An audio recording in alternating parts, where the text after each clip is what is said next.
Buenas tardes con cada uno de ustedes. Bueno, voy a empezar presentando, compartiendo mi pantalla, a ver. Bien, como ya seguro lo ha dicho Dazayet, vamos a iniciar el día de hoy con el tema, ahí está,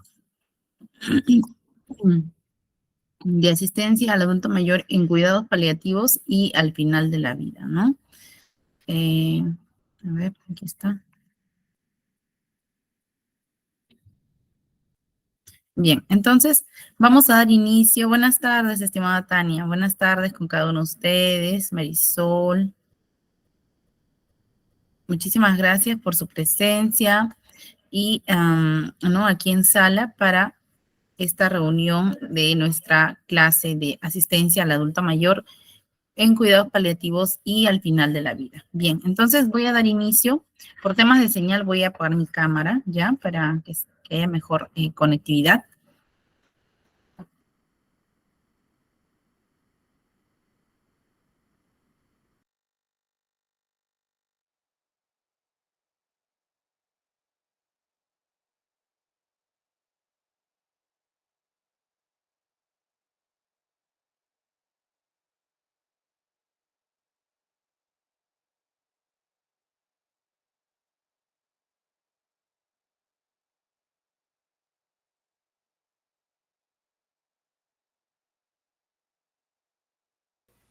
Licenciada está muteada, creo.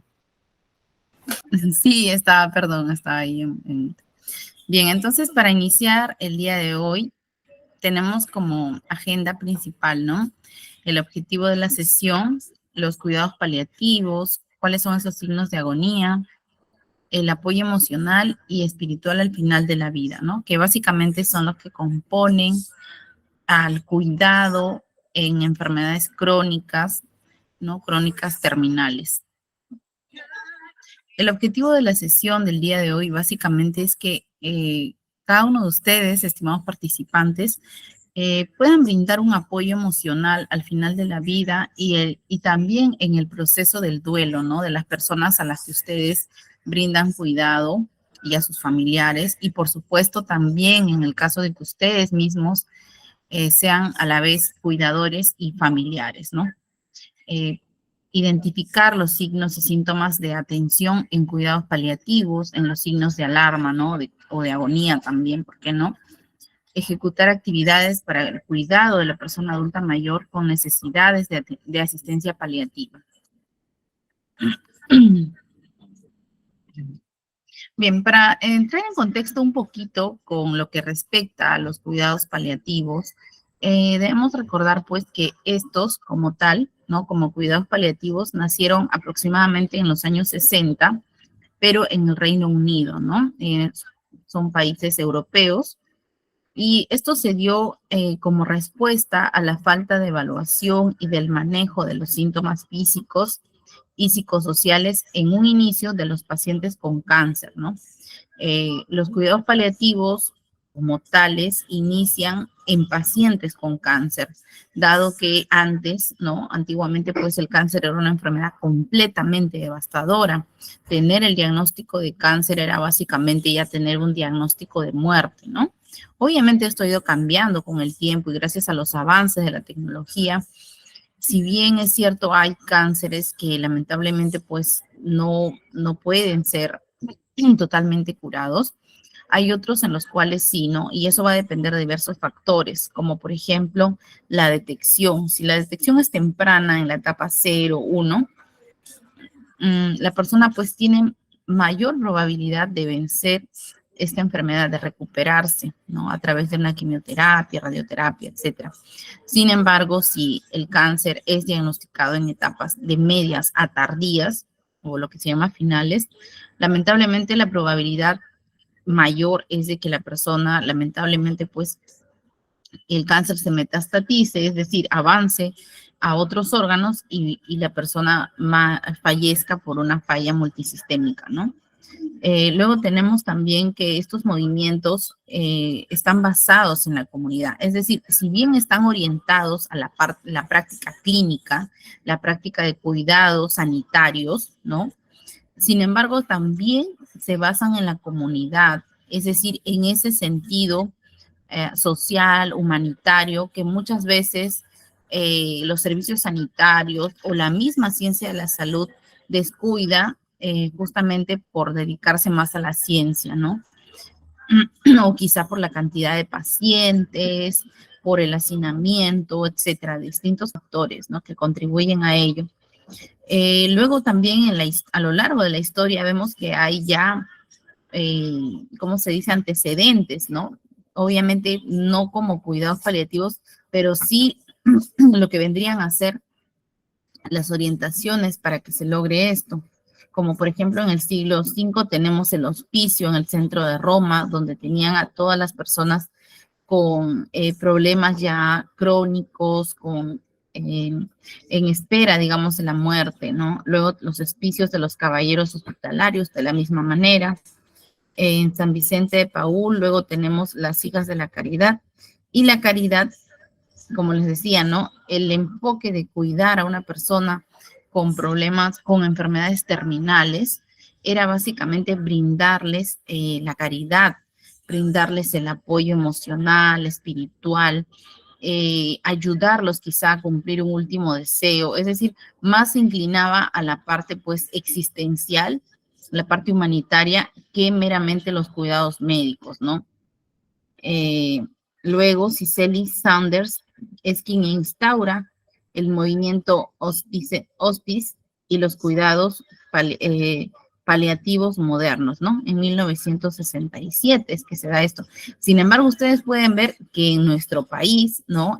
Perú, que nosotros pertenecemos a la región de América Latina, no aparece en los años 60, sino más bien casi a décadas de los años 2000, ¿no? A principios de los años 2000, recién es donde se empieza a expandir. Llega al Perú aproximadamente en los años 90, pero con la llegada de la tecnología recién también se empieza a iniciar este movimiento de los cuidados paliativos, del cuidado humanizado al final de la vida de las personas, ¿no? Y generalmente los cuidados paliativos estaban relacionados, como les digo, al cáncer y el cáncer, y también incluso más en personas adultas mayores. Pero ahora eso ha cambiado, ¿no? Y los cuidados paliativos se utilizan no solamente para pacientes con cáncer, sino para otras enfermedades crónico no transmisibles también, o aquellas que estén en una etapa final, ¿no? De la enfermedad, como por ejemplo la artrosis en etapas finales también causa cierta condición en la cual el paciente sufre mucho dolor, postración, un nivel de dependencia de moderado a severo. El paciente pues ya no puede caminar, no puede mover las articulaciones, es difícil porque hay rigidez también de los miembros, ¿no? Y no le pueden bañar. Es una práctica de cuidado bastante compleja. Y a ello también se aplican los cuidados paliativos, ¿no? Porque eventualmente la persona, digamos, no muere por la artrosis, obviamente, sino por las complicaciones de la fase final, ¿no? Como por ejemplo la inanición, ¿no? La falta de apetito por el mismo dolor hace que se pierdan de nutrientes pues necesarios, ¿no? Para que su organismo funcione. Y eso es lo que viene a ocasionar la muerte, no la enfermedad como tal, sino una complicación de esta, ¿no? Siempre también es necesario tener en cuenta que para lo que es cualquier enfermedad terminal en el adulto mayor, sea física o mental también, existen factores de riesgo, ¿no? Y los factores de riesgo son aquellas probabilidades, ¿no? De que yo enferme o de una patología, o en todo caso sufra un accidente o incidente. En caso de los adultos mayores, ya obviamente estos factores de riesgo van a cambiar, ¿no? Van a cambiar a diferencia del grupo etario más joven. Por ejemplo, aquí, en caso del adulto mayor, nosotros vamos a tener que la mayoría de sus enfermedades, casi un 90% de sus enfermedades, incluso físicas, se dan principalmente por añadirle a cualquier otro factor de riesgo que pueda tener, como por ejemplo la falta quizás de una casa, ¿no? La falta de dinero para su alimentación, etcétera. Cualquier otro factor de riesgo que pueda tener. Le sumamos, ¿no? Eh, una, un abandono, sea objetivo o subjetivo, porque objetivo hemos dicho, ¿no? Es realmente que el paciente pues está solo, ¿no? Físicamente, de repente en su casa, vive solo, nunca tuvo hijos, etcétera. Y el otro es el abandono o la soledad subjetiva, en la cual las personas están a su alrededor. Sin embargo, el paciente, el usuario, percibe que las personas no se preocupan por él, que no quieren pasar tiempo con esta persona, ¿no? Y sea subjetivo u objetivo el abandono o la soledad que experimenta en la persona adulta mayor, puede desencadenar enfermedades graves que requieren básicamente de cuidados paliativos. Es decir, ni siquiera van a tener la posibilidad, pues, de curarse muchos de ellos, ¿no? Puesto que sabemos que a los adultos mayores el tiempo les juega en contra, ¿no? Básicamente es así. Y por ejemplo, aquí tenemos una enfermedad bastante común en realidad en las personas mayores que se llama síndrome de Diógenes, ¿no? El síndrome de Diógenes, según la Asociación Americana de Geriatría, miren, desde el año 1996, que es cuando se acuña este término de esta enfermedad, en ese caso se ve como los hogares de los pacientes con esta enfermedad son sucios y descuidados, indican los médicos, bueno, estos son los médicos que descubrieron, Carlos Reyes y Tomás Mulligan, sobre el caso de síndrome de Diógenes, ¿no? En otro aspecto, también nos dicen que los pacientes dan la impresión de nunca desvestirse ni lavarse. Su pelo o, bueno, su cabello a veces está infectado o incluso enredado, ¿no? Y ahí vemos cómo una persona adulta mayor está sumido, pues, en lo que es la acumulación de objetos, ¿no? Y a veces estos objetos pueden ser objetos que son potencialmente infecciosos, ya que estos se tratan de basura, desperdicios, restos, ¿no? Alimenticios, entre otros, que pueden generar problemas de salud físicas también. Los pacientes dan la impresión de nunca desvestirse ni lavarse el cabello o a veces están infectados o enredados, ¿no? Luego también tenemos que en caso de que los pacientes ¿no? con síndrome de Diógenes extremos van a tener la superficie de la piel marcada con suciedad y las uñas largas creciendo en sus manos y pies, ¿no? Estos signos y síntomas son bastante comunes en las personas adultas mayores que sufren el síndrome de Diógenes, que es bastante común. Creo que muchos de nosotros nos hemos topado con personas, pues, en esta condición, ¿no? Son personas que se encuentran generalmente solas, se encuentran aisladas de la sociedad, ya sea por ser de un estrato social distinto o por ser de la edad también, ¿no? Es decir, el edadismo también aplica allí. Y ahora vamos a ver.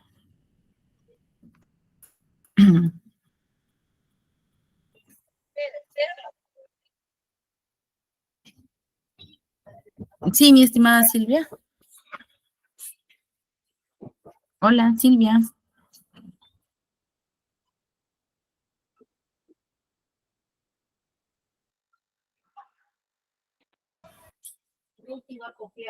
Bien, como les decía, les seguía diciendo, ¿no? Con respecto a los cuidados paliativos también hay ya informes pues mundiales, ¿no?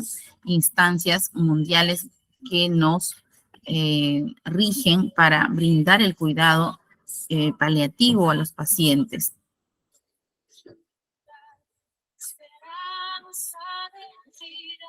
En el año 2016, ya la OMS tiene uno más antiguo, ¿no? El del 2006, pero ya en el 2016, sobre cuidados paliativos, la OMS nos dice que es el acto de la prevención, ¿no? Y el alivio del sufrimiento a través de la detección temprana y correcta evaluación, el tratamiento del dolor y otros problemas que pueden ser físicos, psicológicos e incluso espirituales.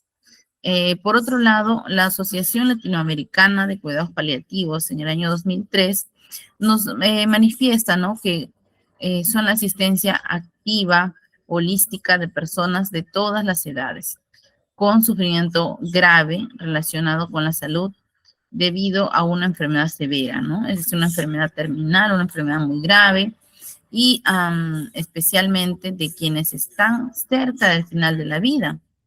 El objetivo de ello es mejorar la calidad y la vida de las personas, ¿no? De los pacientes, pero también de sus familias y sus cuidadores, ¿sí? En cuanto a las características de los cuidados paliativos que van a ser parte, pues, ¿no?, para el adulto mayor.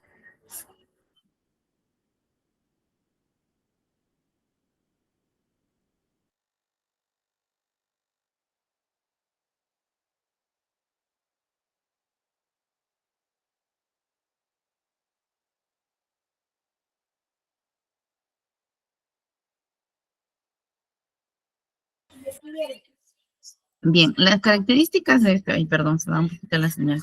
Las características de estos cuidados paliativos, es decir, cómo yo voy a saber que estoy brindando, ¿no?, cuidados paliativos, básicamente porque va a tratarse de proporcionar alivio del dolor y otros síntomas, ¿no?, propios de la enfermedad al final de la vida. Por lo general es el dolor uno de los principales, el cual que altera la calidad de vida del paciente, ¿no? Y obviamente esto va a requerir también de un manejo, de un criterio para que ustedes también puedan, eh,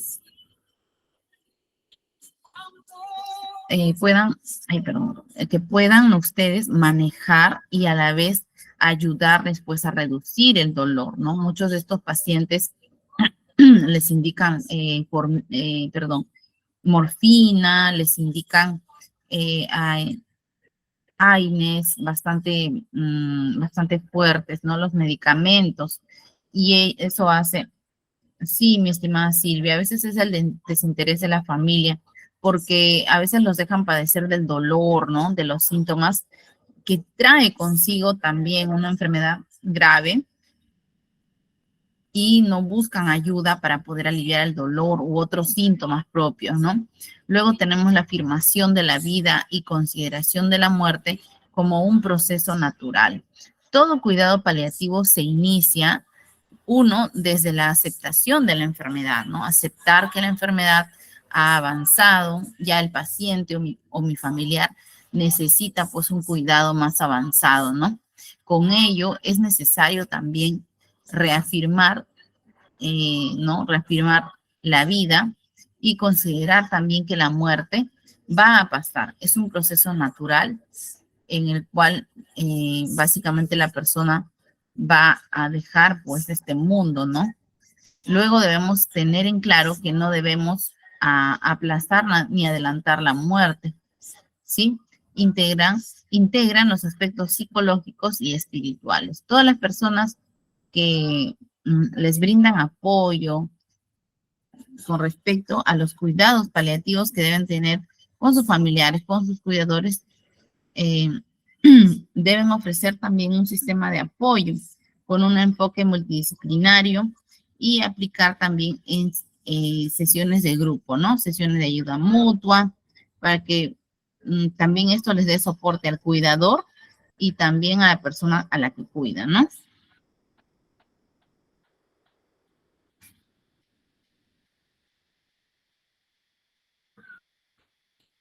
Luego tenemos aquí las enfermedades crónicas que en etapas finales necesitarán, ¿no?, de cuidados paliativos.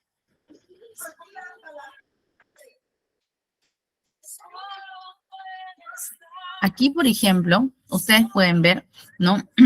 Tenemos a las enfermedades neurodegenerativas, las cuales cursan con deterioro cognitivo, ¿no? Alteraciones psiquiátricas que impacten en el desenvolvimiento de la vida diaria, ¿no? Las personas con enfermedades, por ejemplo, como que las enfermedades neurodegenerativas, aquí hemos hablado, por ejemplo, la clase pasada, ¿no? Acerca del Parkinson, del Alzheimer, bueno, son unas de esas enfermedades en las cuales tenemos que ver muchísimo el impacto que tienen, ¿no? Luego tenemos las enfermedades no transmisibles y osteomusculares. Aquí también tenemos a las enfermedades como diabetes, hipertensión arterial. Sí, así es, mi estimada Flor, muy bien, excelente. La demencia senil también está incluida allí dentro de las, por así decirlo, neurodegenerativas, ¿no? Muy bien. Luego tenemos los otros tipos de cáncer también, que son de estómago, que es uno de los más comunes también, el cáncer de pulmones, la piel, etcétera, ¿no? Y eso ya va a depender también en qué lugar del organismo se encuentre, ¿no? Esta enfermedad.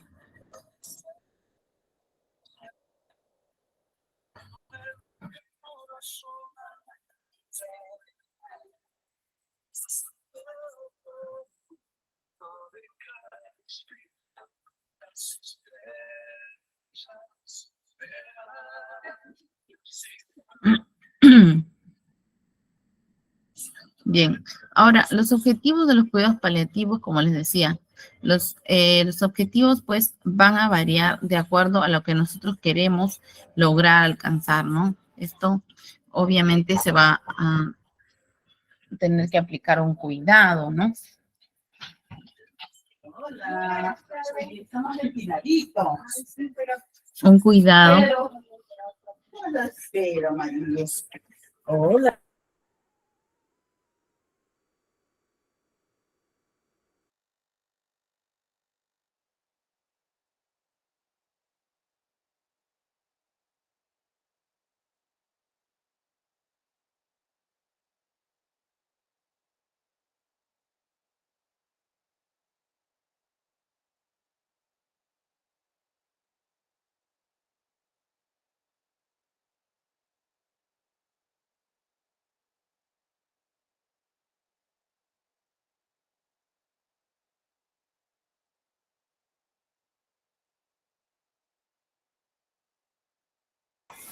Bien, en cuanto a los objetivos, también nosotros vemos, ¿no? Que es la información, comunicación y apoyo emocional. eh, bueno, acá se ha triplicado, pero solamente se centran en ello. Es decir, los objetivos principales, ese es el objetivo general, por así decirlo, ¿no? Es la base. Y de estas, ustedes propiamente pueden ya, digamos, tener ya cada objetivo específico, dado que los objetivos específicos, como bien dice su nombre, van a priorizar las enfermedades o las condiciones que puedan tener sus pacientes, ¿no? A diferencia, obviamente, de cada uno, ya que pueden existir dos pacientes, por ejemplo, ambos adultos mayores, ambos que tengan, por ejemplo, cáncer de estómago. Sin embargo, las condiciones en las que viven, su biología propia, el avance de la enfermedad, etcétera, son diferentes, ¿no? También es diferente el contexto socioeconómico en el que están, también es diferente el soporte familiar que ellos puedan tener. Entonces, el objetivo general es básicamente brindar información, ¿no? Tener una comunicación activa, asertiva y, por supuesto, el apoyo emocional, asegurando al paciente que éste sea escuchado y que éste pueda participar también en las decisiones, obteniendo respuestas claras y honestas, ¿no? Este es el objetivo principal. Entonces, yo, por ejemplo, para informarle al paciente que requiere recibir una quimioterapia más que la que ya llevó no ha funcionado, pues primeramente tengo que, si es que yo soy su cuidador, pues hablarlo con los familiares, ¿no? Hablarlo con los familiares, pero siempre, siempre va a ser mejor decirle la verdad, a menos que haya una condición, pues, en la cual impida, ¿no? Que uno le diga al propio paciente su condición o qué es lo que va a pasar con la evolución de la enfermedad o su diagnóstico en algún momento.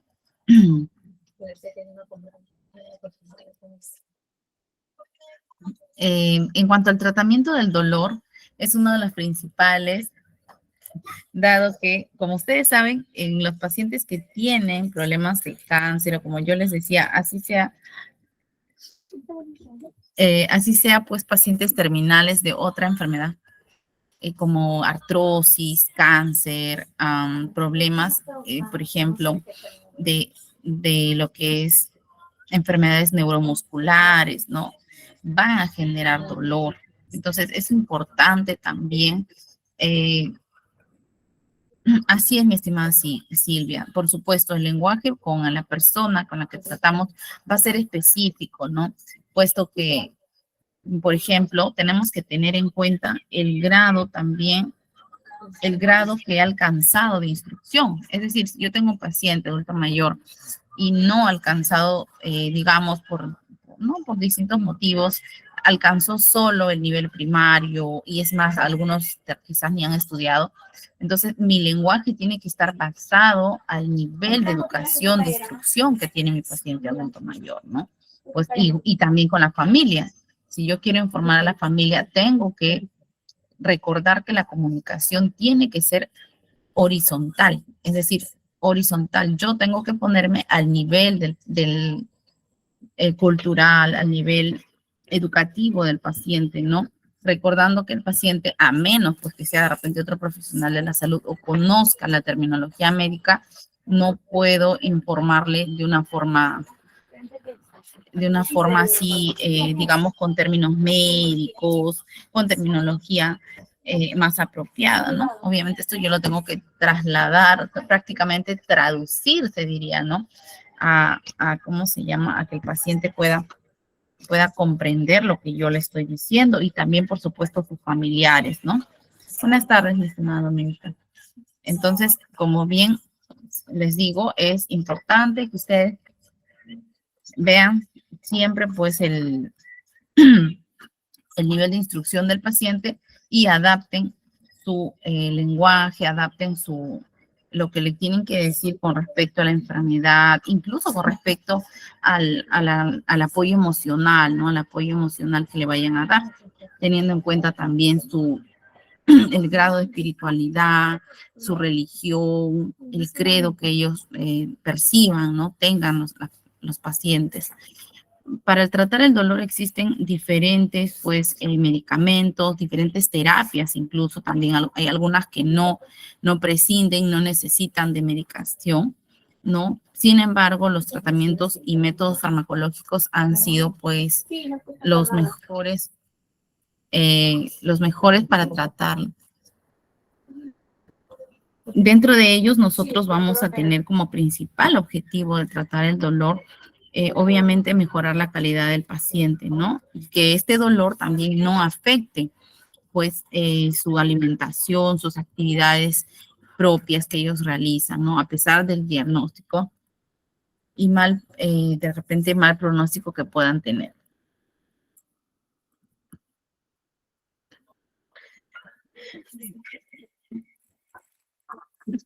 Bien, entonces aquí nosotros tenemos en el dolor leve, bueno, no van a haber opioides, ¿no? Los opioides son ya fármacos derivados del opio, es decir, son drogas farmacológicas, ¿no?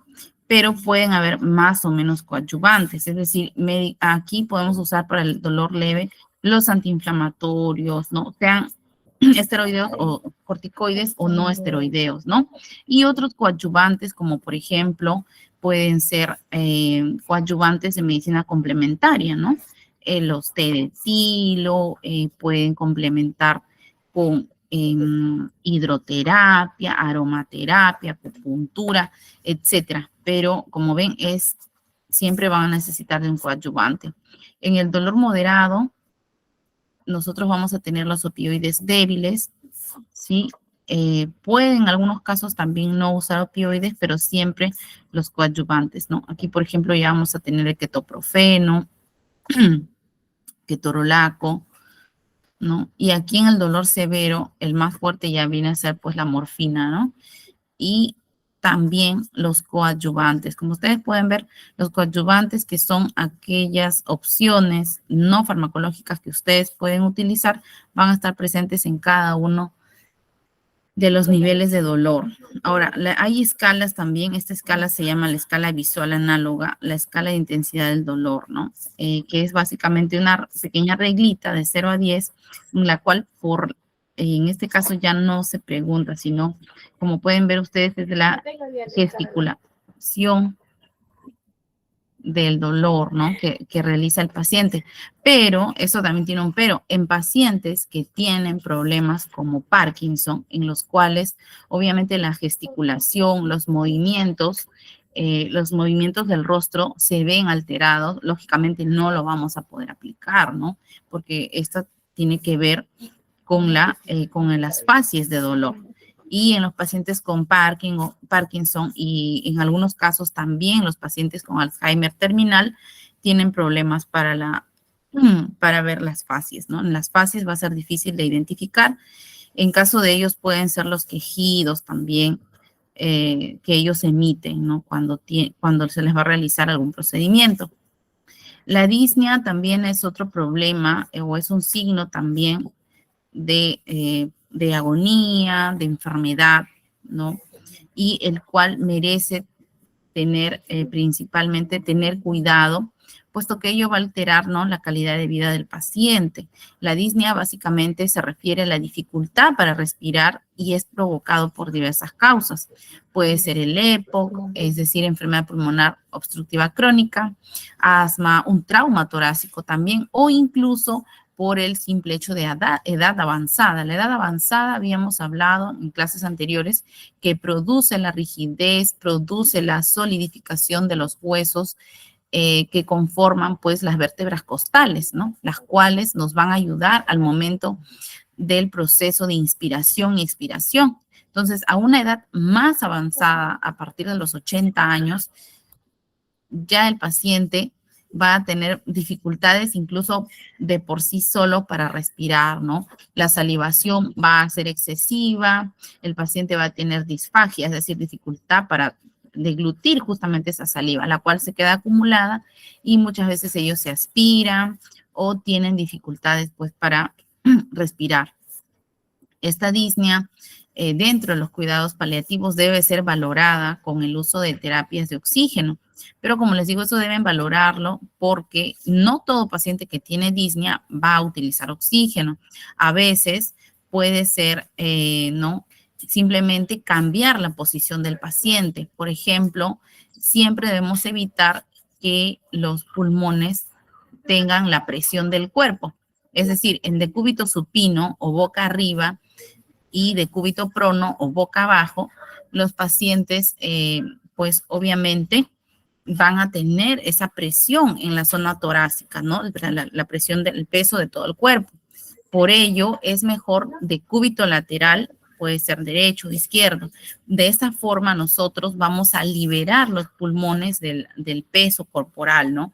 Entonces, esa es la posición cómoda. También acomodando, ya habíamos visto, ¿no?, previniendo las lesiones por presión adecuadamente, ¿no? Con la colocación de los dispositivos, teníamos los cojines, las almohadas, también teníamos los colchones, etcétera, y conservar una posición adecuada. Luego también tenemos la conservación de energía, es decir, podemos introducir, pues, distractores para que el paciente se mantenga en esa posición, ¿no? En la posición de cúbito lateral, puede ser derecha e izquierda, y obviamente puede haber lapsos, ¿no?, que va a estar, por ejemplo, para comer, va a estar en decúbito supino, semi-Fowler a 45 grados, y para ver de repente la televisión, ¿no? Si es que el paciente va, obviamente eso va a depender de su nivel de conciencia. Y con esto también, si es que mi paciente está todavía consciente y se puede movilizar, ¿no? Podemos conservar energías haciendo un horario, es decir, estipulando claramente en qué momento va a hacer esta actividad física, por ejemplo, deambular por casa o salir a dar un paseo en silla de ruedas, qué sé yo, ¿no? Entonces, estipular un horario. Los adultos mayores suelen ser muy, muy rutinarios, ¿no? Ellos respetan mucho la rutina, los horarios, de hecho, les hace bastante bien tener todo organizado. Es propio también de la psique, es decir, la parte psicológica de los pacientes adultos, de las personas en general, ¿no? No solamente pacientes, sino de las personas adultas mayores en general. Obviamente siempre va a haber, pues, ¿no? Su porcentaje que no se apegue a esta regla, pero en su gran mayoría son así. Y no me dejarán mentir ustedes que cuidan, pues, ¿no? Adultos mayores. Definitivamente ellos son apegados al horario de su medicamento, al horario de sus terapias, sus citas, etcétera. Luego tenemos también la presencia de una compañía tranquilizadora. Eso es importante. A veces, ¿no? Mantener a una persona como cuidador muchas veces es difícil porque a veces hay despidos y despedidas, ¿no? Inevitables. Sin embargo, siempre hay que tratar de buscar una compañía tranquilizadora. Y, por ejemplo, ¿no? Hay cosas novedosas como la utilización de inteligencia artificial o también con el uso de los, bueno, no son objetos, pero, ¿cómo se diría? El uso, no quiero decir el uso, pero básicamente es tener una mascota de compañía, ¿no? Obviamente, si es que les gustan los animales a las personas mayores, también ha tenido muy buen efecto en las personas adultas mayores. De hecho, por ejemplo, yo tengo pacientes muchísimos que viven solos y con el hecho de tener un perrito al que cuidar, ¿no? Como que ellos asignan esa tarea de que tengo que cuidar al perrito o tengo que cuidar al gato, no sé, hasta pericos. Entonces, ellos ya se quedan con esa consigna, ¿no? De que ese es mi perijo, me dicen todavía, son bien, y es a pesar de que muchos de ellos también tienen una enfermedad crónica avanzada, casi terminal, pero se dedican tanto al cuidado que hasta ellos se olvidan de que tienen una enfermedad, ¿no? Entonces, a eso se refiere compañía tranquilizadora. Y con inteligencia artificial me refiero a que quizás tengan un horario en el cual se van a comunicar con un familiar, ¿no? Por vía Zoom o por una videollamada de WhatsApp, por una videollamada de Messenger, no sé. Entonces, de esa forma también ustedes pueden hacer una compañía, pero que sea una persona obviamente responsable, ¿no? Con características particulares de tranquilizar a la persona adulta mayor.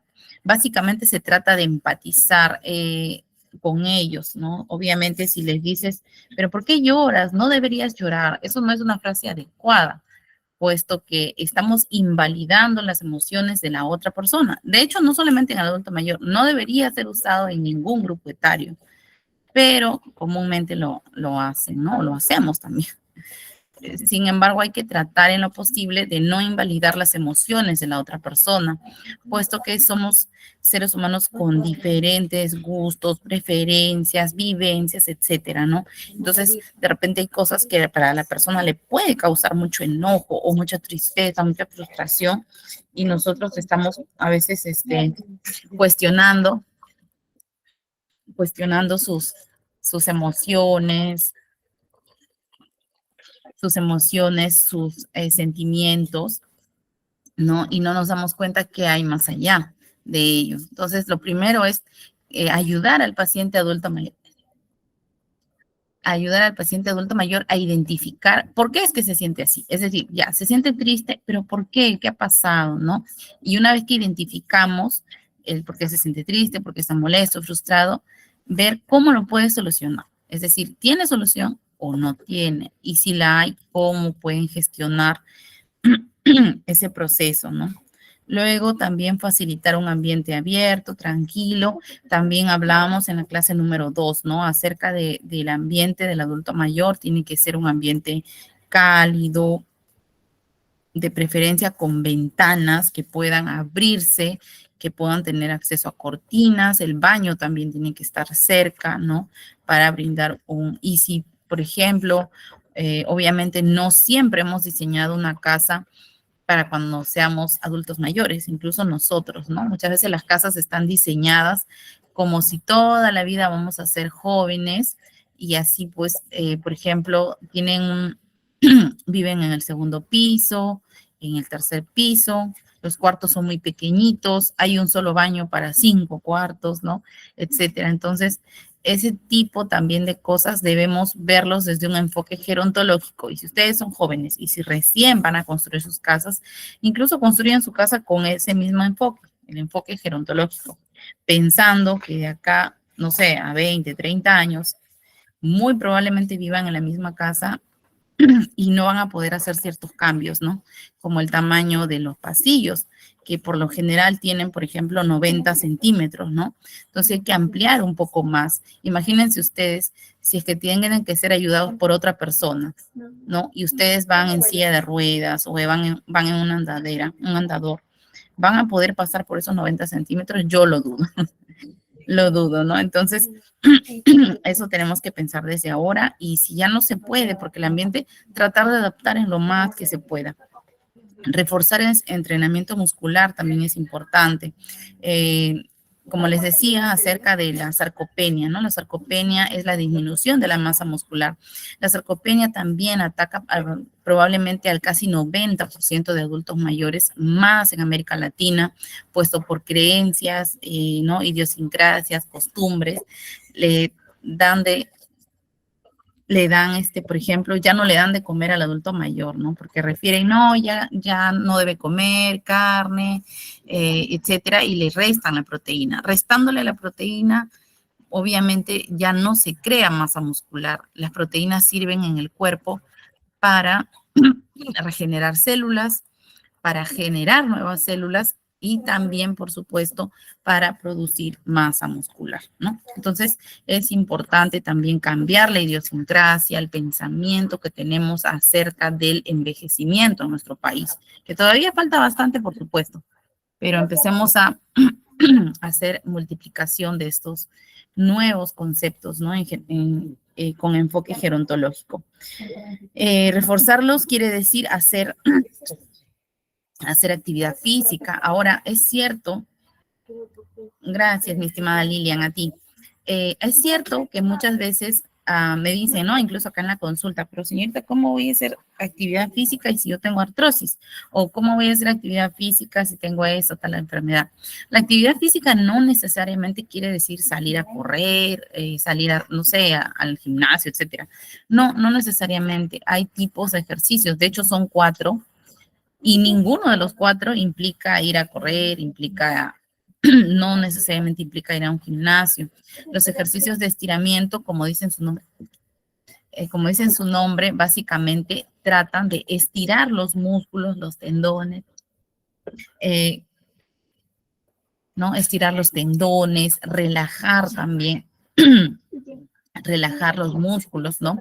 Eso, como dice su nombre, estiramiento, trata de evitar la anquilosis. Anquilosis quiere decir que se van a quedar, no sé si han visto pacientes adultos mayores bien dobladitos, como que ya en ese caso hay una atrofia muscular, ¿no? La atrofia muscular ya es la parte final en la cual los músculos no pueden realizar una acción, no pueden realizar flexión porque básicamente se han atrofiado, los huesos se han acostumbrado en una sola posición, ¿no?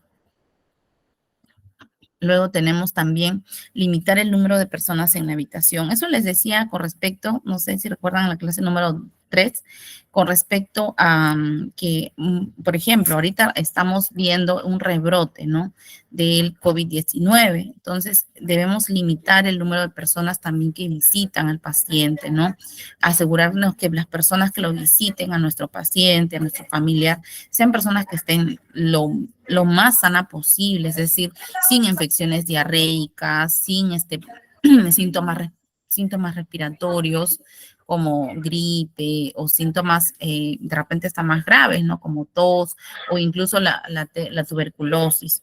También evitar el estrés en los pacientes, evitar corrientes de aire directamente hacia la cara del paciente con respecto a los ventiladores. De hecho, los ventiladores no son una buena idea en la misma habitación del paciente, puesto que si no se limpian las aspas de los ventiladores, estos muy probablemente se llenan de polvo, las aspas son difíciles de limpiar, casi nadie las limpia, ¿no? Entonces, cuando se mueven, obviamente van a generar que todo este polvo, todas estas sustancias que se han acumulado allí, obviamente muchas de ellas microscópicas, empiecen a transportarse dentro de la habitación.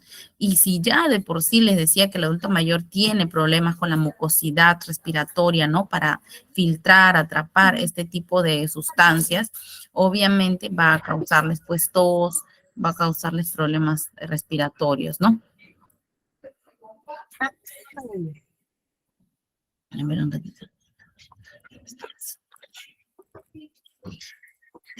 Por otro lado, también ya en el sistema digestivo vamos a tener síntomas, ¿no? Síntomas importantes por la edad avanzada. Muchas de enfermedades también van a causar, y a veces no son las enfermedades, sino los medicamentos que son parte de la terapia farmacológica, ¿no? Por ejemplo, allí nosotros vamos a tener mucositis, que es la inflamación del tracto gastrointestinal, el cual se va a ver disminuido debido a la edad, ¿no? La edad es la que genera en realidad por sí misma, por el mismo proceso de envejecimiento, independientemente de la enfermedad. Pero por supuesto van a haber factores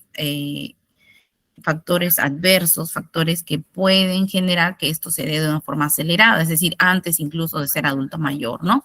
Como por ejemplo el consumo de cigarrillos, la gastritis previa que se haya tenido durante otra etapa de vida, ¿no? Etapa de vida adolescente, joven.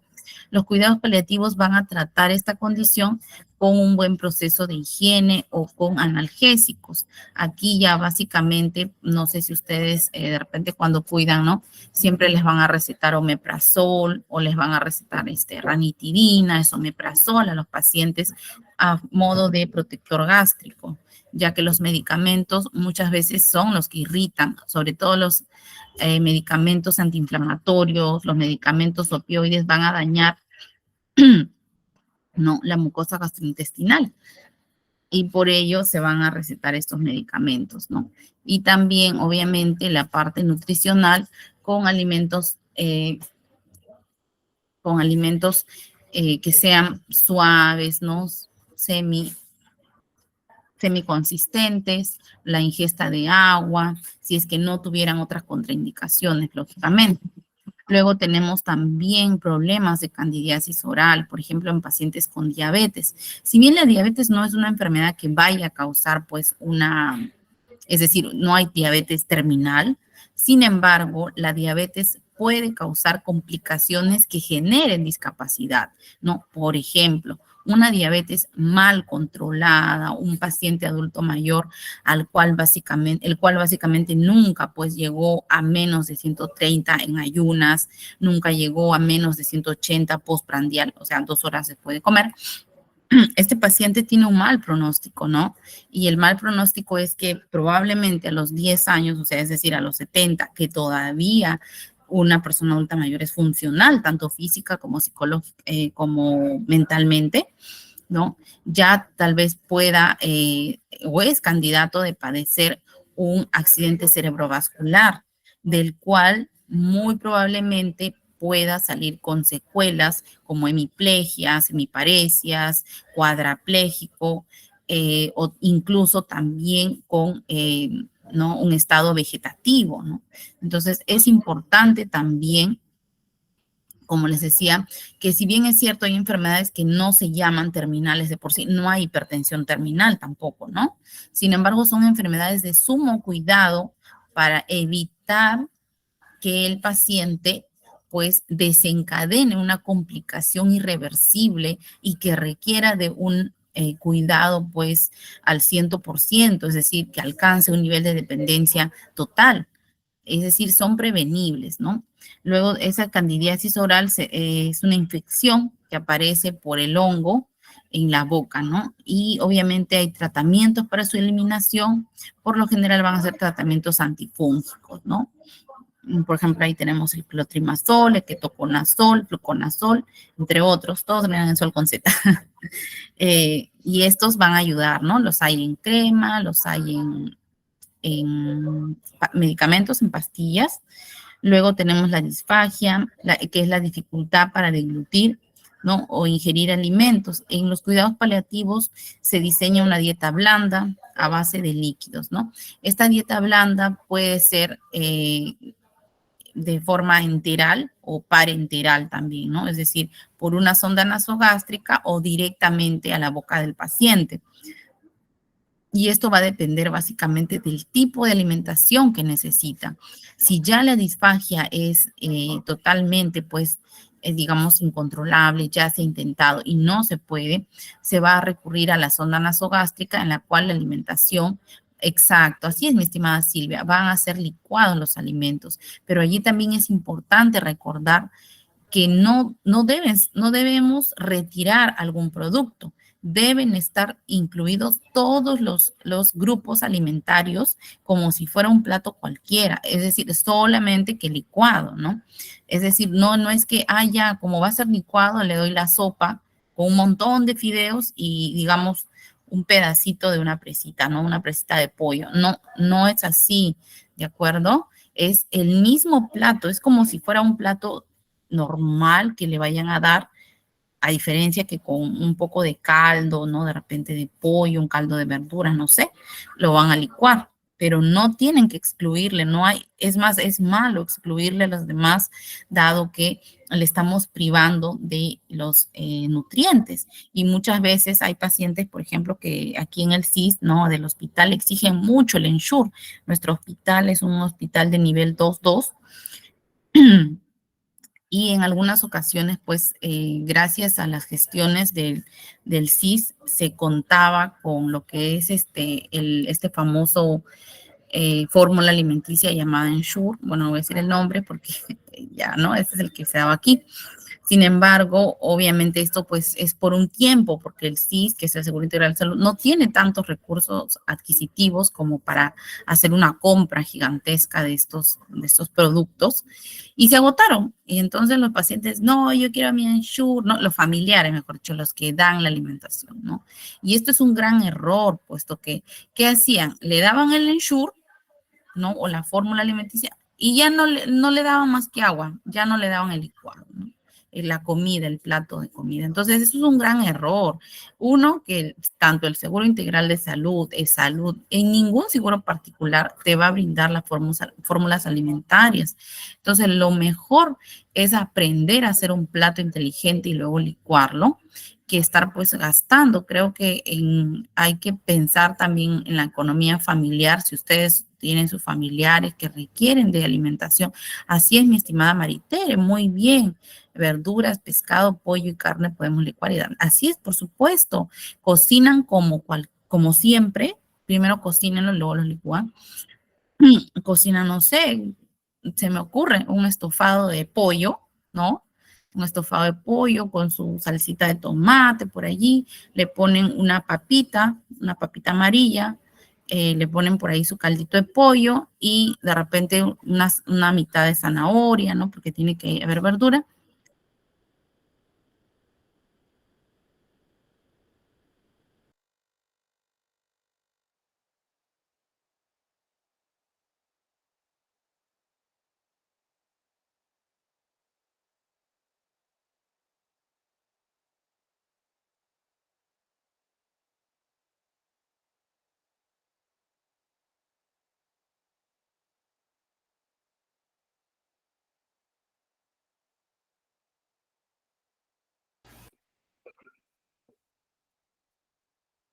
Estimada licenciada, ¿está por allí?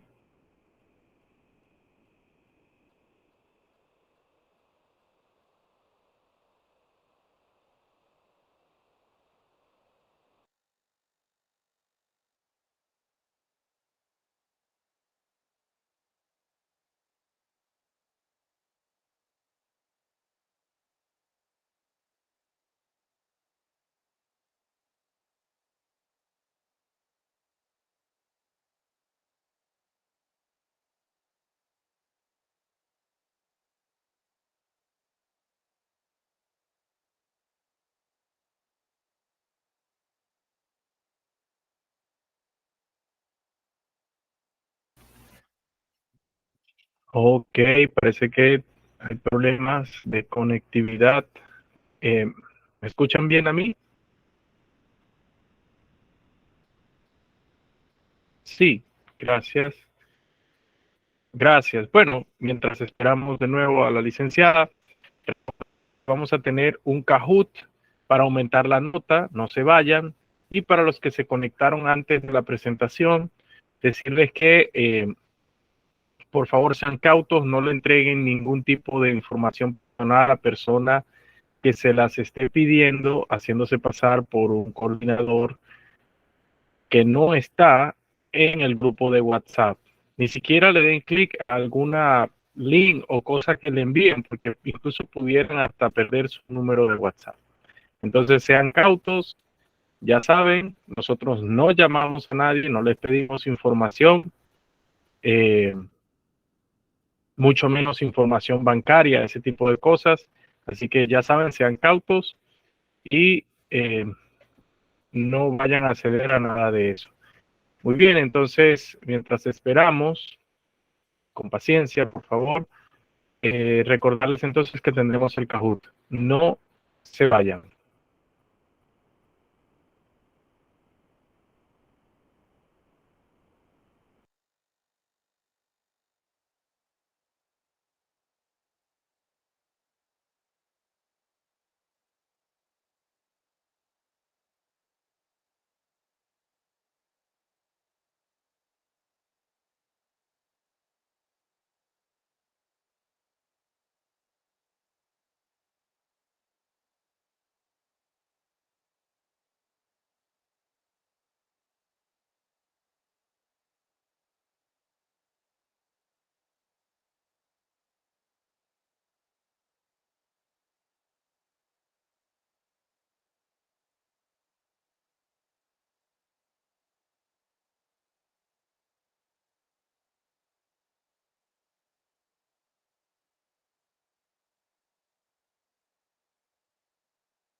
Cansado de que todas las descargas de la web se vayan únicamente a la sección descargas, el día de hoy les enseñaré a descargar de manera directa la carpeta que nosotros queramos. Para ello, en nuestro navegador de Google nos dirigimos a los tres puntitos que se encuentran en la parte superior derecha. Buscamos la opción de configuración, le damos un clic, nos va a abrir una nueva pestaña. En esta nueva pestaña nos dirigimos a donde dice configuración avanzada y finalmente vamos a la opción de descargas. Como ustedes se pueden dar cuenta, la opción de preguntar ubicación antes de descargar se encuentra desactivada. Lo activamos y listo. Para ver el cambio que nosotros hemos hecho en esta opción, voy a descargar un archivo del WhatsApp. Y como se pueden dar cuenta, ahora nos preguntan hacia dónde queremos descargar. En este caso yo lo voy a descargar en la carpeta disco local D. Le doy clic en guardar. Y listo. Si nosotros nos dirigimos en nuestro explorador de archivos a la carpeta disco local D, nuestro archivo descargado se encuentra en esta carpeta y ya no está en la opción de descargas. Listo. Esto vino a ser el tip del día. No olvides de compartir con tus colegas y familiares.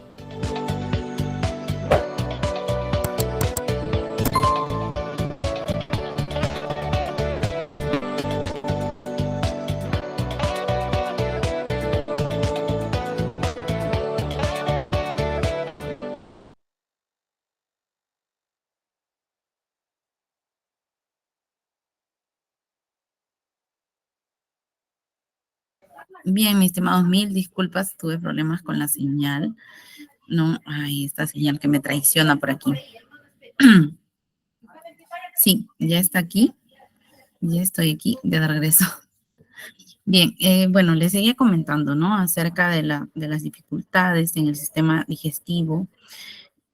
Con ello tenemos también las náuseas y los vómitos, ¿no? Dependiendo de la causa, se pueden minimizar con ayuda de farmacológica, ¿no? Por ejemplo, hay enfermedades físicas, hay enfermedades psicológicas incluso también que causan pues náuseas y vómitos. También es el efecto de algunos medicamentos. También estos se van a poder tratar con algunos medicamentos para contrarrestar si es una reacción adversa a alguna terapia farmacológica o quizá como consecuencia de la misma condición del adulto mayor, ¿no? Para ello generalmente se utiliza dimenhidrinato, un cuarto de pastilla, se utiliza para contrarrestar las náuseas y los vómitos. Luego tenemos el estreñimiento, también es una causa que puede generar pues un impacto en la calidad de vida del paciente, genera irritabilidad, distensión abdominal, ¿no? El paciente va a estar irritable, intolerante a la actividad, a las comidas, incluso a la alimentación.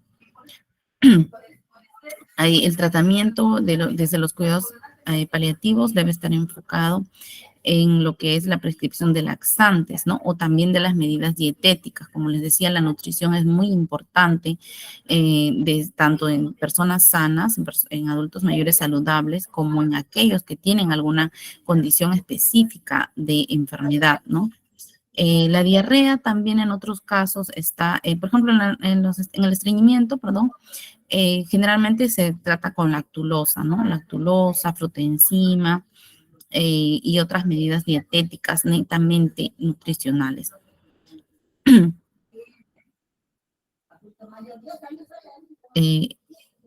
La diarrea, ¿no?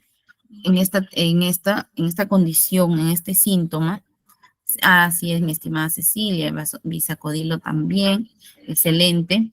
En la diarrea también la terapia va a estar generalmente basada en medicamentos, ¿no? Como por ejemplo la loperamida o la administración de líquidos para evitar la deshidratación, ya que hay diarreas crónicas, ¿no? A causa, por ejemplo, un ejemplo, la diabetes también causa gastropatía. Esta gastropatía puede ser una enteropatía en la cual pues el paciente va a presentar diarreas crónicas, ¿no? A repetición aproximadamente mensuales, ¿no? Que van a durar por lo menos 2 a 5 días.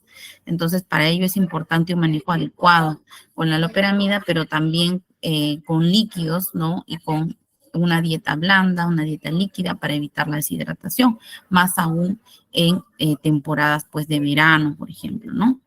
La citis maligna también tenemos allí, la citis es la acumulación de líquidos, ¿no?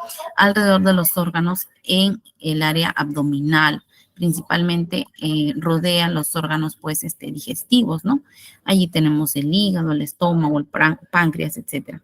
Para el tratamiento de ellas se deben implementar cambios nutricionales y en el estilo de vida del paciente, ¿no? Y bueno, ya de no funcionar estas medidas, se van a utilizar fármacos para reducir el volumen de líquidos, ¿no? De los edemas también que pueden surgir por allí. Y generalmente son, ¿no? Espironolactona, furosemida, es decir, los diuréticos que se utilicen. Sin embargo, es importante también tratar la causa, es decir, no dejar la, eh, la medicación de fondo que tenga el paciente, ¿no? Por ejemplo, si tiene problemas renales, tiene que seguir tomando sus medicamentos para la enfermedad renal. Si es diabético, igual. Es decir, no debemos dejar, a menos que el médico, por supuesto, sea quien les retire, pues, ¿no? Estos medicamentos. Luego tenemos otros síntomas, ¿no? Por ejemplo, los síntomas neuropsiquiátricos. Son síntomas que ocurren generalmente en adultos mayores de edad avanzada, ¿no? Y también se presentan en enfermedades terminales, las cuales van a tener una alta probabilidad de padecer enfermedades psicológicas y neuronales, ¿no? Estas causas, estas pueden llegar a ser causa también de problemas en cuanto al estado de conciencia, en la capacidad para razonar o para concentrarse. En la medicina paliativa, para esta población se atiende problemas relacionados con depresión, ¿no? El insomnio, la ansiedad y el delirium. Estos síntomas son muy característicos en personas de edad avanzada, personas con un cuadro, un historial ya de estos síntomas, ¿no? Es decir, personas que desde épocas más tempranas de la edad tenían ya esta sintomatología. Sin embargo, el no haberse tratado, obviamente, pues desencadenó problemas mayores, desencadenó que estas enfermedades se asienten más, digamos, más severamente, ¿no? Por ello es importante, de vital importancia, eh, tener pues cuidado desde que la persona tiene aproximadamente 50 años, ya uno debe iniciar eh, un cuadro de ayuda, de apoyo a este paciente con estas dificultades, ¿no? Que tenga insomnio, ansiedad, depresión, para evitar justamente el delirio cuando ya esta persona sea adulto mayor. ¿Sí? En este caso, por ejemplo, también siempre tener las medidas coadyuvantes, porque si bien es cierto, incluso aquí en el hospital se usa bastante, los neurólogos por lo general, ¿no? Amitriptilina, clonazepam, quetiapina, etcétera. Todos, ¿no? Los medicamentos habidos y por haber, a veces hasta 11 les indican para el insomnio, la ansiedad, la depresión, etcétera. Sin embargo, muchas veces no tratan el problema, la causa, la raíz de estos síntomas, la raíz que puede ser desde una gestión inadecuada de las emociones, en el sentido de que a veces no se han gestionado las situaciones del pasado, ¿no? Por ejemplo, adultos mayores que regresionan en el tiempo en cuanto a sus pensamientos, es decir, tienen 70 años, pero siguen recordando que su mamá los abandonó, que el esposo las maltrataba, no sé, infinidad de cosas que por supuesto son situaciones tristes, ¿no? Que no deberían suscitarse, pero se dieron, ¿no? Y los adultos mayores generalmente viven en esos pensamientos en bucle, ¿no? En sentimientos de tristeza por ese pasado que ellos no gestionaron adecuadamente y no aprendieron a soltar, ¿no? Entonces, esto le va a generar, y yo lo veo aquí, ¿no? En la consulta, que vienen con sus medicamentos, como les decía, yo realizo la valoración, y vienen pues con sus medicamentos, 10 medicamentos del neurólogo para que pueda dormir bien, para que pueda estar tranquilo, su sertralina para que sonría todo el día, su fluoxetina para que esté, no, feliz ya, todos los medicamentos ya. Ok, pero ¿cuál es el problema? Que el neurólogo nunca le preguntó, señora, ¿y usted por qué cree que no pueda dormir? O directamente, ¿no? ¿Y por qué no ha podido dormir? Hasta sacarle pues el por qué al paciente, ¿no? Porque siempre hay una razón. Y pónganse ustedes de fondo, ¿cuándo no pueden dormir?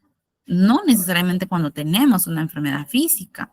A veces es porque quizá, ¿no? En la etapa joven, por ejemplo, ay, no, no tengo para pagar la mensualidad del colegio, si es que es un colegio particular.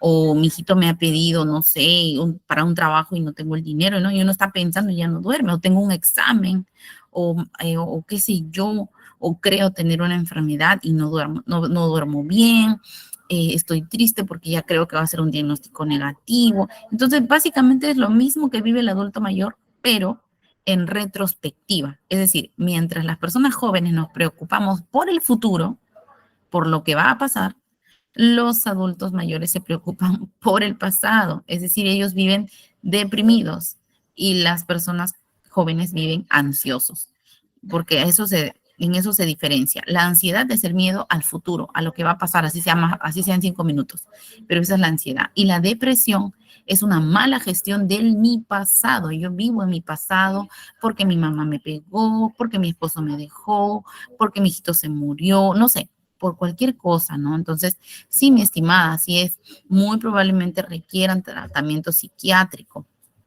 y también una ayuda especializada para superar, ¿no? Estos temas de ayuda. Sí, es cierto, todas las personas, obviamente, imagínense, ¿no? Haber vivido 50 años con depresión, de repente 50 años con, no sé, con ansiedad, no es fácil, ¿no? Justamente hoy día por la tarde, antes de conectarme, atendí a una persona así, ¿no? Una adulta mayor, ella tiene 77 años, pero ella, no, yo estoy bien, pero señora, tal vez, no, yo estoy bien, o sea, está totalmente, ¿no? En negativa, a la defensiva. Bueno, ella no, su familiar, que es una prima de ella, refiere que ha pasado por traumas, ¿no? En la infancia y eso probablemente le hace estar en esa postura, ¿no? A la defensiva y ha obviamente desencadenado problemas, tiene ansiedad, tiene ya incluso algunos brotes psicóticos, ¿no? De la pacientita. Entonces, eso es muy importante, abarcar los síntomas también neuropsiquiátricos. Cuando una persona empieza a aislarse, empieza a hablar de la muerte o empieza a llorar supuestamente sin razón aparente, ¿no? O se quiere aislar, ¿no? Entonces hay que ver por qué. A veces puede ser por alejarse un poquito del ruido, ¿no? Etcétera. Pero otras veces no. Entonces hay que averiguar el por qué siempre, el por qué, qué hay detrás de del haberse, no sé, del no salir de casa, del no querer hablar con nadie, etcétera. ¿Qué hay detrás de?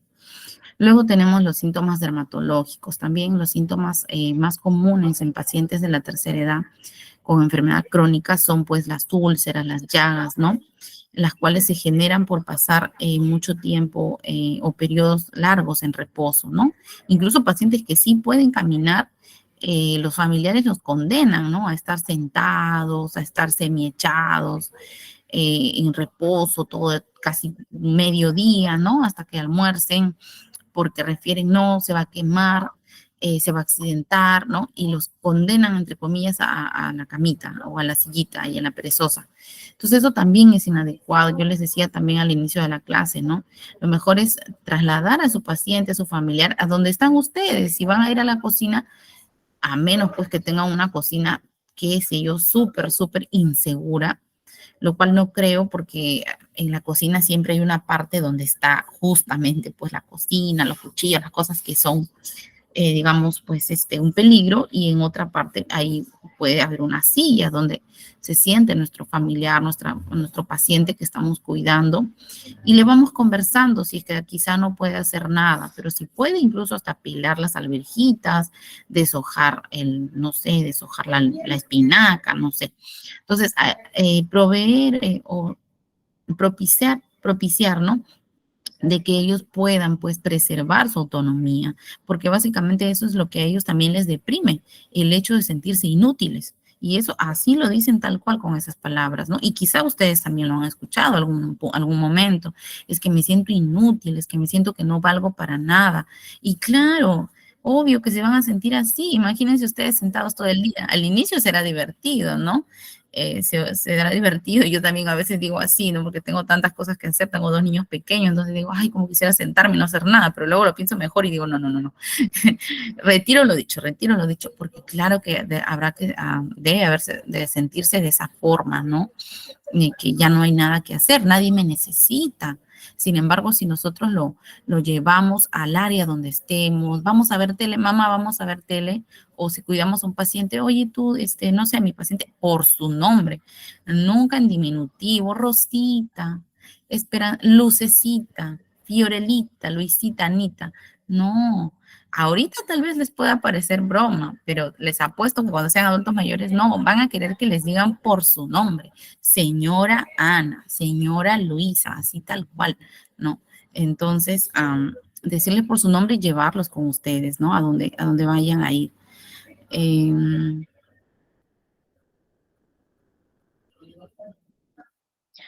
Sí, también tenemos, claro, hay el Tegader, también hay el Yelonet, ¿no? Y también hay otros en otras marcas, en la marca Cutif, así se llama Cutibe, tiene muy buenos parches para todo tipo de lesión por presión para las para las sanguinolentas, para las purulentas, para las pieles secas, etcétera. Es decir, el mercado está ampliamente abastecido, ¿no? El problema es el poder adquisitivo de las familias y también la orientación del personal de salud. Eso sí es bien cierto, mi estimada Silvia, ¿no? A veces no se orientan con respecto a ello. Sin embargo, pues es necesario también de repente preguntar, ¿no? Porque a veces como personal de salud, de verdad que yo por ejemplo me la paso más llenando papeles que atendiendo, sinceramente. Es el tema de los servicios de salud acá acá en el Perú, sinceramente es 70% papeles y 30% atención al paciente, ¿no? Y de verdad que es bastante difícil, pero cuando los pacientes preguntan, yo estoy segura, porque yo también incluso a veces me olvido, ¿no? Y cuando los pacientes me dicen, señorita, ¿y qué hago para esto? ¿Y qué hago para...? Ah, ya, uy, gracias por preguntar, le digo, se me estaba yendo eso, mira, vas a hacer esto, aquello, ¿no? Y así que no se olviden, ustedes también pregunten, ya si no les quieren contestar, hasta se pueden quejar, ¿no? Porque el personal de salud está para orientarlos y está para responder a sus preguntas. Sean curiosos también como pacientes, no se limiten, como yo les estoy enseñando, siempre hay formas, ¿no? También va a cambiar mucho la forma en la que nosotros pedimos. No es igual, dame un vaso de agua, ¿no? Ven, escuchan el tono de voz, mandón, ¿no? Ni siquiera un por favor, a diferencia de, por favor, ¿me alcanza un vaso de agua? ¿Ven? O sea, la diferencia es lo mismo, quiero lo mismo, el objetivo es el mismo, obtener un vaso de agua, pero la forma de pedirlo es lo que marca la diferencia entre si me lo van a dar o no me lo van a dar. Entonces, eso es importante también recordar, ¿no? Y a veces sí, pues valgan verdades, hay personal y personas también, familiares, pacientes, que tienen graves problemas de comunicación asertiva, ¿no? La comunicación es un poco problemática, bastante disruptiva, entonces allí siempre va a haber problemas. Los cuidados paliativos de estas afecciones se tratan con limpieza adecuada. La limpieza adecuada básicamente es agua y jabón, mis estimados. Yo sé que como cuidadores, a veces también, incluso personal de salud, ¿no? Quieren echarle agua oxigenada, quieren agregarle yodo, povidona, quieren agregarle de todo y quizás con el ánimo de querer curar lo más rápido posible, de evitar infecciones. Yo lo sé, pero los avances, porque hay avances en todo, ¿no? Yo recuerdo que cuando terminé secundaria, yo terminé la secundaria creyendo que Plutón pues era un planeta, ¿no?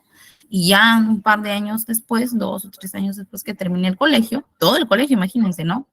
Que Plutón no era un planeta, ¿no? Era un satélite de la Luna. Imagínense, entonces es igual, para todo es igual. Las cosas se descubren, se desmienten, se mejoran, igual con las curaciones de heridas. Cualquier herida básicamente requiere de agua y jabón en casa. Pero si el paciente todavía está hospitalizado, vamos a usar cloruro de sodio, ¿no? Y gasa y un jabón especial, ¿no? Un jabón especial que ya les va a indicar, porque eso va a variar dependiendo del objetivo del médico, dependiendo de varias cosas, ¿ya? Entonces no vayan a por ejemplo, querer echarles, otros le echan, ¿no? ¿Cómo le llaman? Hay emplastos, le dicen emplastos de plantas, hasta de medicamentos, peor en personas diabéticas, por favor, porque adiós, pierna, adiós brazo. ¿No? Entonces es importante. Agua y jabón si estamos en casa, si la herida ya está cicatrizando. De preferencia un jabón de glicerina con pH neutro. También hay un jabón especial, no recuerdo ahorita bien el nombre, un jabón especial para heridas, ¿no? Que es en Sprite, simplemente se echa o también viene en gel. Y luego esperar a que cicatrice. Imagínense si el proceso natural de cicatrización dependiendo obviamente la extensión, la profundidad, demora alrededor de 30 a 45 días en una persona joven, les estoy hablando. ¿Ah? Ahora imagínense en un adulto mayor, por lo menos serán 3 meses. Entonces, que no pan del cúnico, como diría el Chapulín Colorado, y traten de aguardar. Yo sé que en adulto mayor a veces decimos, no, es que ya no hay tiempo, que mi mamá tiene que sanarse ahorita de su herida, porque esto y porque el otro. tómenlo con calma, más se ponen ansiosos, más ponen ansioso a su familiar adulto mayor. Tranquilícense, tranquilicen al adulto mayor, explíquenle también, conocer es salvar. Si ustedes le explican, no, mira, ¿sabes qué? Es un tiempo el que demora aproximadamente, mamá, ceñito tal, ¿no? Ceñito rosa en tu edad, demora un poquito más, pero no te preocupes, yo estoy teniendo los cuidados, pronto te vas a mejorar, esa herida va a sanar, cosas así. Utilicen la psicología, pero a la vez también, ¿no? Con lo que es siguiendo siempre el tratamiento. Luego tenemos también la hidratación, la alimentación importante, aplicar apósitos profilácticos también. Profiláctico no quiere decir que le van a echar el medicamento al apósito y se lo van a poner, por favor, jamás. Tienen que hacer un apósito limpio.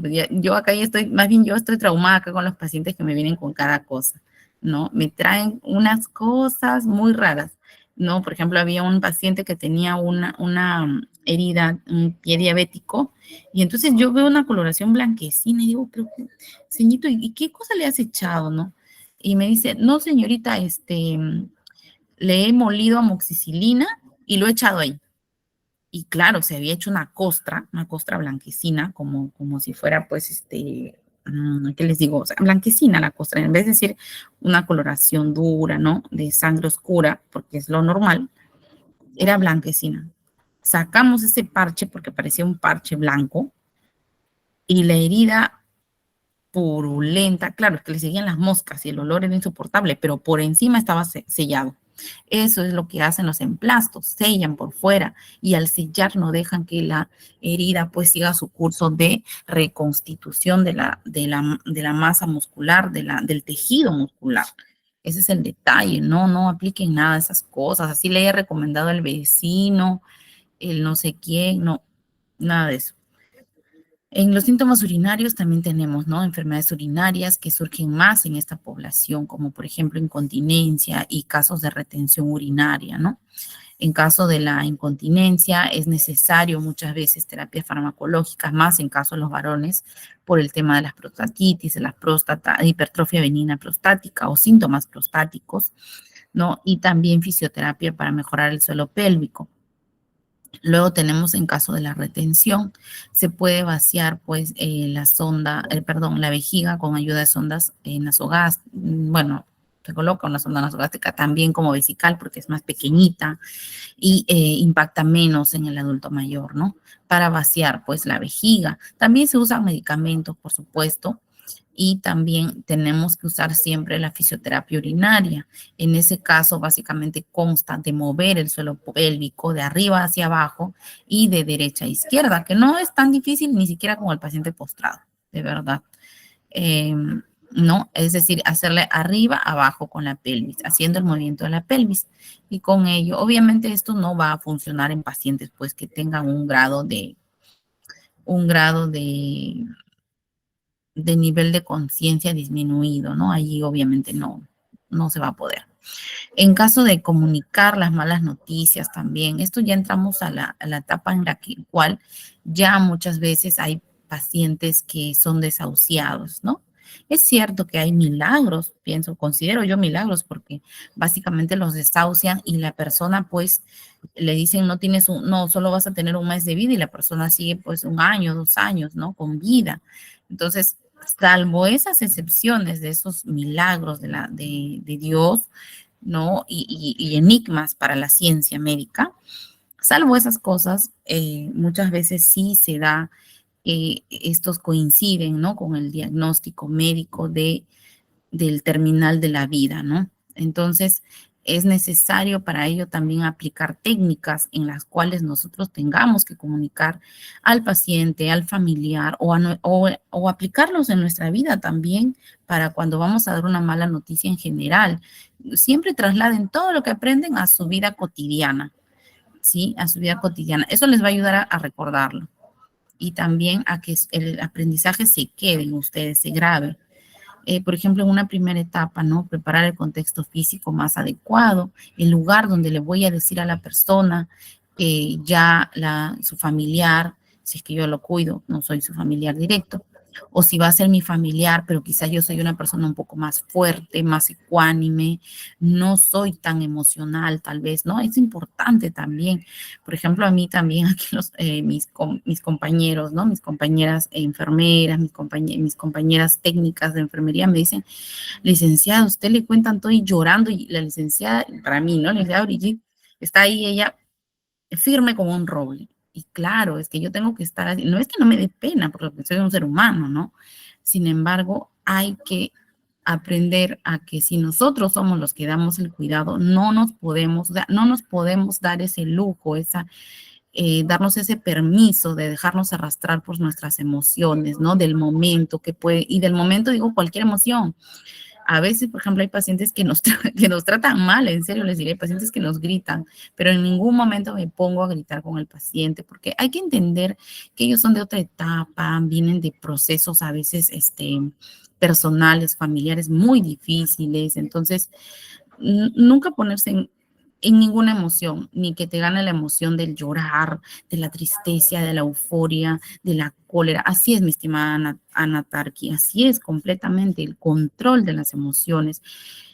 Y hay momentos, ¿no? Ya cuando están en su casa, solas, lloren, pataleen, agarren pues no sé, saquen los pelos al gato, no sé, ya ahí ustedes exploten como quieran, pero sin lastimar a otras personas, ¿no? Tampoco al gato, era un decir, pero nuestras emociones tienen que ser direccionadas a expulsarlas de ustedes, pero sin lastimar a los demás.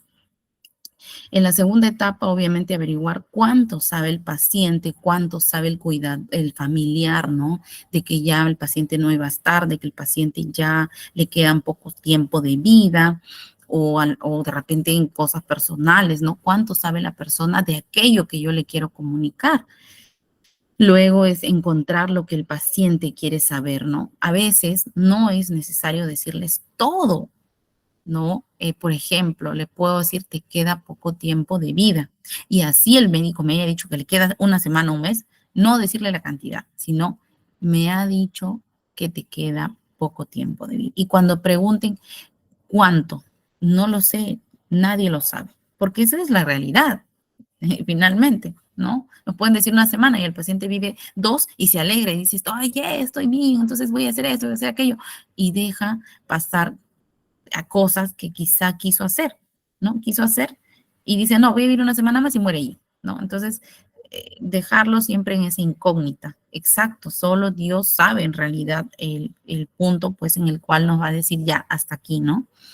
Entonces, eso es importante. En cuarta etapa, compartir la información al respecto, ¿no? De repente con otro soporte familiar, otros familiares, o amigos también, pero amigos cercanos, por favor. Amigos no son los vecinos ni la señora que vende las verduras. Entonces, sino que personas que sepan que van a servir de apoyo emocional para los familiares que van a, pues, atravesar el duelo, ¿no? Luego responder a los sentimientos del paciente. Por ejemplo, hay pacientes que tienen un sueño, si se puede cumplir, si se puede ayudarles a cumplir el sueño. Y, por ejemplo, una ayuda también para el paciente en etapa final va a ser recordarles, no dejar cosas pendientes. Ellos se alegran mucho. Yo tenía, cuando hacía hospitalización, una paciente que recuerdo que como no tenía familiares, estaba sola en el hospital, el doctor le tuvo que decir a ella misma que ella tenía un cáncer de páncreas muy avanzado, ¿no? Y que probablemente ya tal vez no le quedaba mucho tiempo. Y la señora obviamente pues se puso a llorar, muy triste, devastada, todo el día me acuerdo que lloró ese día, muy triste. Yo la dejé llorar porque obvio tengo que dejar, son sus emociones, creo, y uno cómo se sentiría, quién soy yo para decirle no llores. Entonces, no, ya al día siguiente creo que ya la pobrecita ni lágrimas le quedaban. Entonces empiezo a conversar con ella, le empiezo a preguntar dónde, yo recién había entrado, ¿no? Recién la conocía y le empiezo a preguntar dónde vivía, qué se dedicaba antes, etcétera, ¿no? Y me dice que tenía una hija, que no la visitaba nunca, que no sabía dónde estaba. Y yo le digo, ¿y si ella no te visitó, por qué tú nunca fuiste a visitarla? Y me dice, nunca se me había ocurrido. Imagínense, la señora tenía 72 años, 15 años sin ver a su hija y nunca se le ocurrió ella ir a verla. ¿me entienden? Entonces, eso es la falta del control de emociones que se perpetúa de familia, ¿no? Es como que, ay, no, es que mi mamá me pegaba y como si me pegaba, yo ya no quiero verla, pues tiene 80 años, no sé qué será de su vida. No, no aprendemos a perdonar, no aprendemos a dejar el pasado en el pasado, a generar nuevos lazos, nuevos vínculos, y eso es lo que sucede. Y ambos, ¿no? La hija con ese resentimiento y la mamá, mi hija no viene a verme, qué mala, qué será de ella, estará viva, estará muerta, etcétera. Y ninguno de ambas partes no dan el brazo a torcer, ¿no? Imagínense, entonces ya era muy tarde para la señora porque no podía salir al hospital, no tenía trastorno del sensorio, no podía caminar bien. Recuerdo que esas épocas, hace como 4 años, pues no estaba muy bien esto del WhatsApp. Recién me parece que salía, la señora en teléfono tenía, no sabíamos nada de la hija. Entonces le digo, ella tenía una casa, un terreno, y yo le digo, y eso puede parecer, ay, la licenciada que frívola, ¿no? Que pensando en la casa, no, por si acaso, sino que ellos también sienten un poco de paz al dejar las cuentas claras en vida. Entonces le digo a la señora, ¿qué te parece si le dejas tu casa, ¿no? A modo de, y ella obviamente me dice, pero si nunca vino a verme, ¿no? Y yo le digo, pues enséñale tú que aunque nunca vino a verte, tú la amabas profundamente y al final de tus días la perdonaste. La señora se puso a llorar, ¿no? Me dijo, gracias por el consejo, lo voy a hacer, ¿qué tengo que hacer? Llamamos a un notario, puso el nombre, puso la casa a nombre de la muchacha, ¿no? Ella le dictó todos los nombres, todo. Guardaba ella una foto del DNI, ¿no? Del, ¿cómo se llama?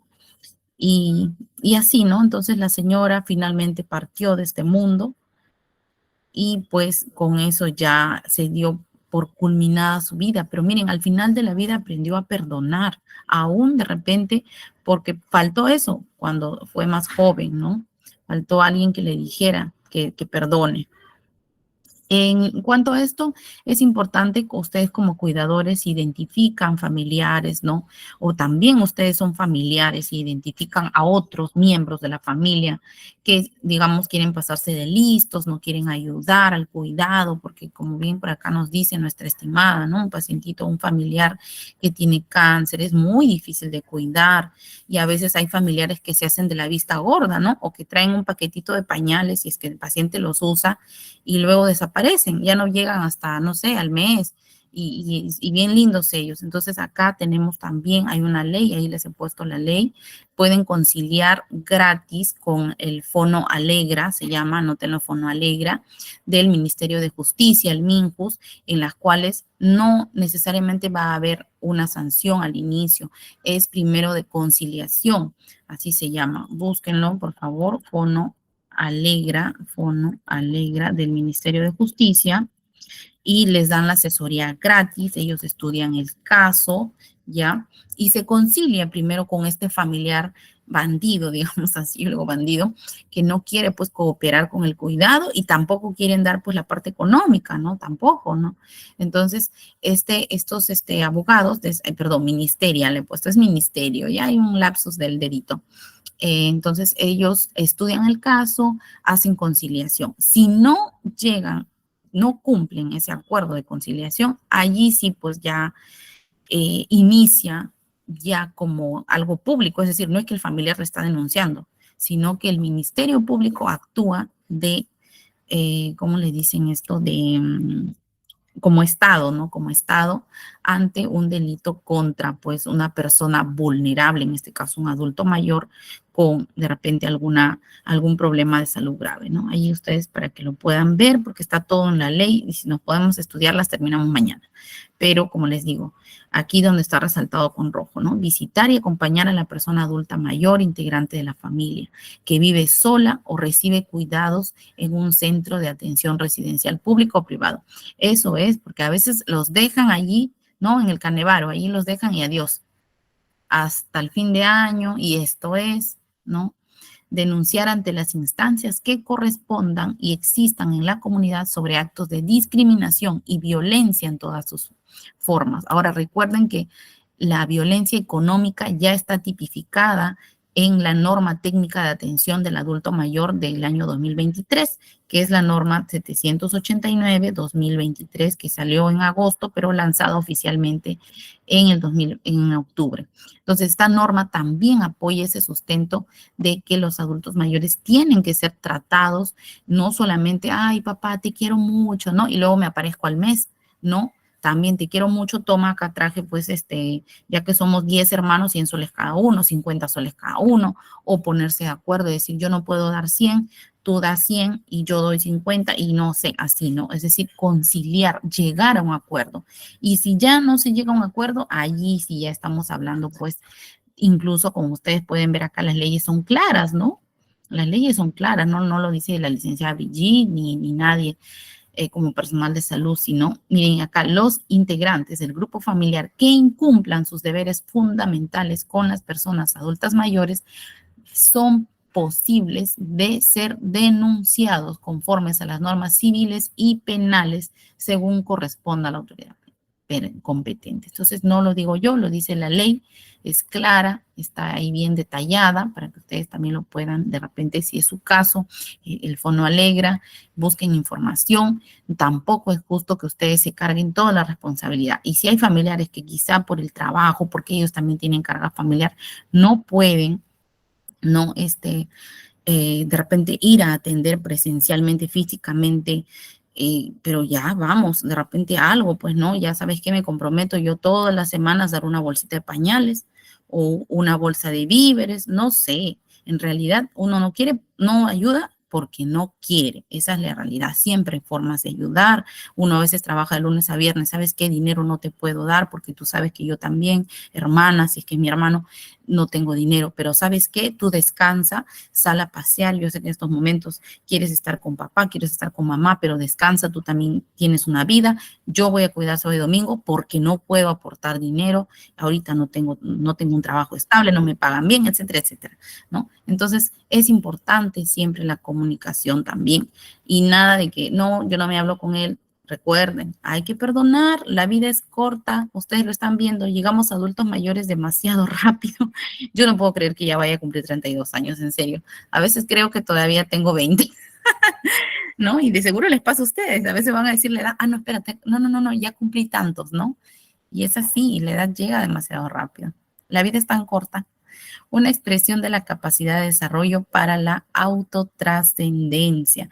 La espiritualidad al final de la vida también es un tema muy importante, ¿no? Los valores y las creencias de las personas deben ser realzados los rasgos de honestidad, amor, cuidado, sabiduría, imaginación y compasión. Es decir, sacar a flote todo lo bueno que pueda tener esa persona, ¿no? Como les digo, a veces hay que aprender a perdonar porque la persona ya está en sus últimos días, ¿no? Así no nos pida perdón, porque a veces, no, es que yo no me voy de acá hasta que mi papá me pida perdón. Y el papá no sabe ni dónde está, porque ya pues no, el nivel de conciencia ni siquiera le permite recordar muy bien qué es lo que pasó hace 20, 30 años. Y siguen allí. No, yo no me voy hasta que mi papá me pida perdón. He escuchado eso en el hospital también. No, señorita, él no me ha pedido perdón. Y el papá no sabe ni de qué le va a pedir perdón. Entonces, hay que ser un poquito más, ¿cómo se dice? Manejar, ¿no? Si el otro no lo puede manejar bien por X motivo, por la edad, por el nivel de estudio, por la historia. A veces nuestros papás o los papás de antaño no han sido malos porque han querido, es porque han sido formados así.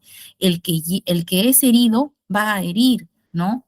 Entonces, eso es una larga cadena, lamentablemente, pues, un círculo vicioso en el que han caído las personas de antaños. Exactamente, mi estimada Mirta, voluntad y amor para el papito de nuestra estimada participante.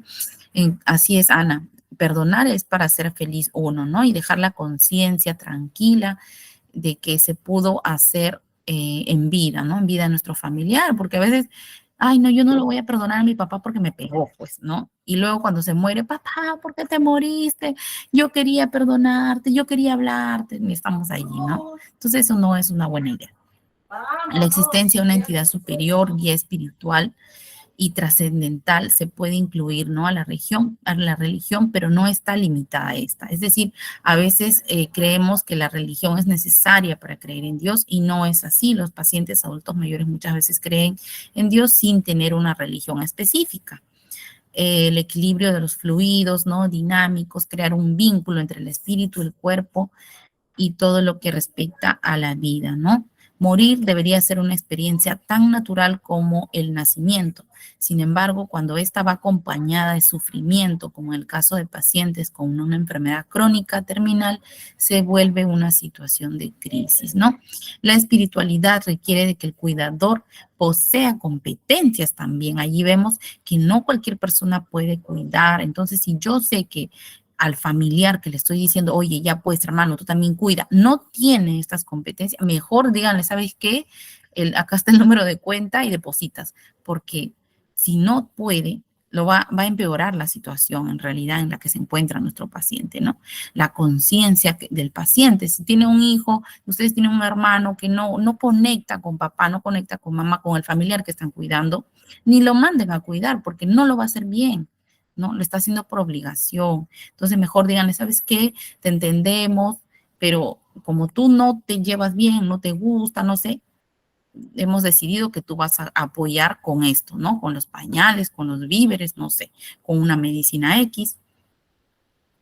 También el carácter, la comunicación, el compromiso que tiene que tener, la creatividad, ¿no? Para tomar medidas necesarias. Luego tenemos el duelo. Ya habíamos hablado, ¿no? Del duelo en la clase pasada también un poquito. Aquí le dejo un poquito de Elizabeth Kubler-Ross, que es la etapa del duelo, ¿no? La negociación, la ira, la depresión, perdón, la negación, la ira. Luego tenemos la negociación, la depresión y finalmente la aceptación. El dolor ya no está y logramos entender el amor desde lo más profundo del ser, ¿no? Y le damos un nuevo significado a la partida de nuestro ser amado. Reconstruimos desde los pedazos del corazón, ¿no? Que queda obviamente por la pérdida de un familiar. Bien, eso ha sido todo por el día de hoy. Muchísimas gracias, mis estimados participantes. Así es, estimada Jacqueline. Al adulto mayor tiende a aferrarse a un hijo y un hijo, ¿no? Si muestra cuidado, es un tanto difícil la actitud sea percibida. Así es, mi estimada.